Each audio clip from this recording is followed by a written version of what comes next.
नमस्कार और जय Hind. UP PCS current update में आपका एक बार फिर से स्वागत है। मैं हूं शिवांगी और आज आपके लिए जो न्यूज़ है वो ना कि पीसीएस के पर्सपेक्टिव से बट इन जनरल पर्सपेक्टिव से काफ़ी इंपॉर्टेंट है, क्योंकि ग्लासगो में कॉमनवेल्थ गेम्स अनाउंस हो चुके हैं 2026। इन गेम्स में पिछले गेम्स की तुलना में काफ़ी गेम्स को हटा दिया गया है, यानी कि इस बार कैटेगरीज काफ़ी कम कर दी गई हैं because of the economic pressure. Bharat की इस बार परफॉर्मेंस कैसे रह सकती है, कॉमनवेल्थ गेम्स के बारे में हम कुछ जानेंगे। सब कुछ इस करंट अपडेट में आपके लिए होगा। सबसे पहले जानते हैं हम कि आखिर इस एडिशन में क्या न्यू है या कौन सा संस्करण है। तो ये संस्करण है 23वें राष्ट्रमंडल खेल यानी कॉमनवेल्थ एडिशन में हम ऑलमोस्ट आगाज कर चुके हैं 23 से, और ये कब तक होने वाला है? 2 अगस्त तक होने वाला है। कॉमनवेल्थ गेम्स ये 10 दिवसीय बहुखेल आयोजन होने वाला है। इन गेमों में लगभग 74 राष्ट्रमंडल देश पार्टिसिपेट कर रहे हैं। 72 से 74 कहीं है पार्टिसिपेट कर रहे हैं, और लगभग 3000 से अधिक एथलीट इसमें हिस्सा लेने वाले हैं। यानी इतने राष्ट्रमंडलों में से लगभग 3000 एथलीट इसमें हिस्सा लेने वाले हैं। और भारत की ओर से 125 सदस्यीय एथलीट दल, जिसमें पैरा एथलीट जो है वो इंक्लूडेड हैं, ऐसा पार्टिसिपेट करने वाले हैं। सबसे इंपॉर्टेंट प्लेयर्स जो इंडिया की तरफ से पार्टिसिपेट करने वाले हैं वो कौन है? नीरज चोपड़ा, जो आपको पता ही है कि जेवलिन खेलते हैं, मीराबाई चानू जो वेटलिफ्टिंग में है, और लवलीना बोरगोहाई जो बॉक्सिंग में है। इस दल की मुख्य आकर्षण यानी मुख्य हमारी नींव होने वाली हैं, जो हमारे लिए मेडल्स अच्छे ला सकते हैं। बात करें बर्मिंघम की, जो 2022 में हुआ था, जिसके कंपैरिजन में इस बार काफी गेम्स की संख्या कम कर दी गई है। उसमें 19 खेल थे। कितने खेल थे? 19 खेल थे। उसकी तुलना में इस बार सिर्फ 10 खेल रखे गए हैं। अगर हम देखें कंपैरिजन, तो 1994 के बाद यह सबसे छोटा संस्करण गेम वाइज होने वाला है, यानी सिर्फ 10 गेम की कैटेगरीज में ही एथलीट्स पार्टिसिपेट करेंगे। मेजबान शहरों पर वित्तीय बोझ यानी फाइनेंशियल बर्डन पड़ गया है, और इसकी वजह से इसको कम करने के लिए गेम्स की संख्या कम कर दी गई है। इस बार वेन्यू भी 4 ही हैं, और ये 8 मील के कॉरिडोर में ही सीमित हैं। तो आप देख सकते हैं कि इस बार का एडिशन थोड़ा छोटा है कंपैरेटिवली टू बर्मिंघम।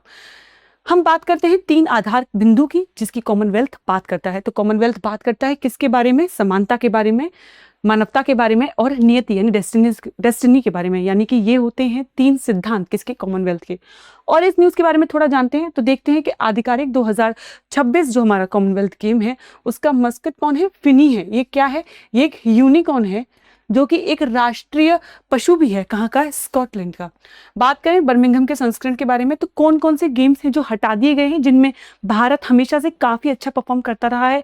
इसलिए भारत की स्थिति कॉमनवेल्थ गेम्स में इस बार शायद उतनी अच्छी ना रहे, क्योंकि जो हमारे मेजर टैकलिंग पॉइंट्स थे, जो हमारे मेजर गेम्स थे, उनको इस बार हटा दिया गया है। वो हैं badminton, hockey, cricket, squash, table tennis, rugby sevens, इन सबको हटा दिया गया है। इन संस्करण में इतिहास के सबसे अधिक पैरा स्पोर्ट्स इवेंट को शामिल किया गया है। 6 एकीकृत खेलों के तहत 47 पदक स्पर्धाएं शामिल की गई हैं।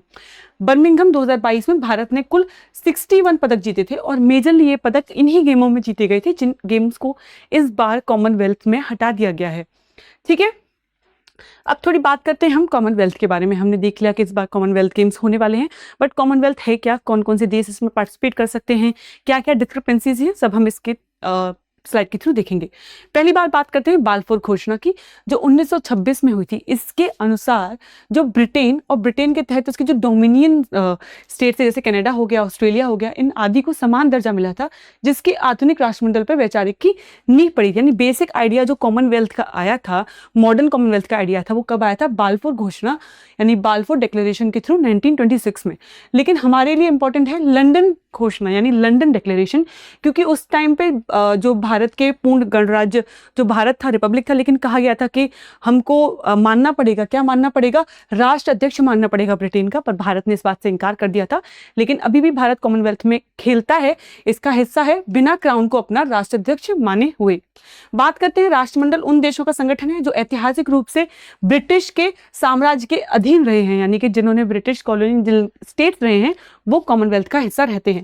वर्तमान सद में संख्या लगभग 56 है, लेकिन सबसे इंपॉर्टेंट और खास बात यह है कि 56 ऐसे देश हैं जो कॉलोनियल स्टेट का पार्ट रहे हैं, लेकिन खेलते कितने देश हैं? 74 टीमें खेलती हैं।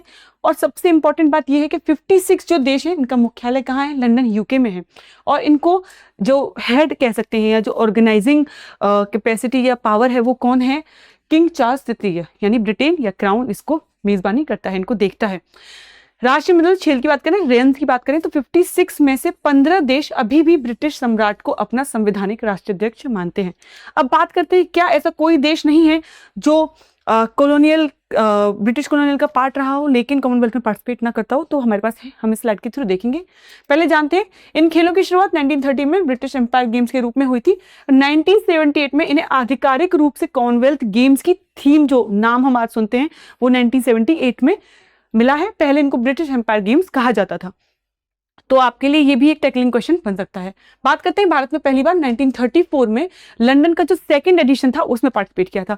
अगर स्टेटमेंट के क्वेश्चंस बनते हैं, कहा जाता है कि India has been participating since the very first edition, तो वो आपका स्टेटमेंट गलत होगा क्योंकि हम दूसरे संस्करण से पार्टिसिपेट कर रहे हैं। भारत का अब तक का सबसे बेहतरीन प्रदर्शन कहाँ रहा है? गोल्ड कोस्ट 2018, और जो हमारा होस्ट किया था हमने खुद कॉमनवेल्थ नई दिल्ली में 2010 में, उसमें हमने सबसे अच्छा पार्टिसिपेट किया है 101 पदक के साथ। बात करते हैं मेंबरशिप की और उनकी डिस्क्रिपेंसीज की।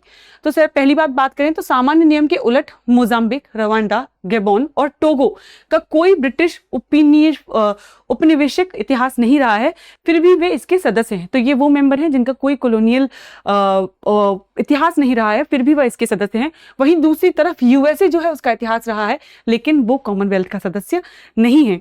खेलों के बनाम में अगर हम बात करें इस संगठन की, तो राष्ट्रमंडल संगठन में 56 सदस्य हैं, लेकिन कॉमनवेल्थ गेम्स में 74 पार्टिसिपेट करते हैं। तो कैसे करते हैं 74? क्योंकि इसमें यूके के जो घटक देश हैं, जैसे इंग्लैंड हो गया, स्कॉटलैंड है, वेल्स है, उत्तरी आयरलैंड है, ये सब भी पार्टिसिपेट करते हैं।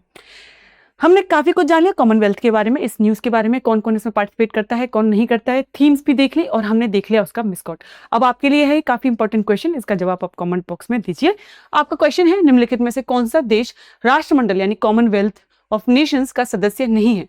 Option A Rwanda, option B संयुक्त राज्य अमेरिका यानी यूएसए, ऑप्शन सी मोजाम्बिक और ऑप्शन डी गैबोन। क्या है आपका जवाब? ए, बी, सी या डी? कमेंट बॉक्स में लिखिए और इसी की तरह यूपी पीसीएस करंट अपडेट के साथ जुड़े रहिए अपनी बेहतर तैयारी के लिए। धन्यवाद। अब एग्जाम की तैयारी को और बेहतर करने के लिए हमारे चैनल को लाइक, शेयर और सब्सक्राइब करना ना भूलें।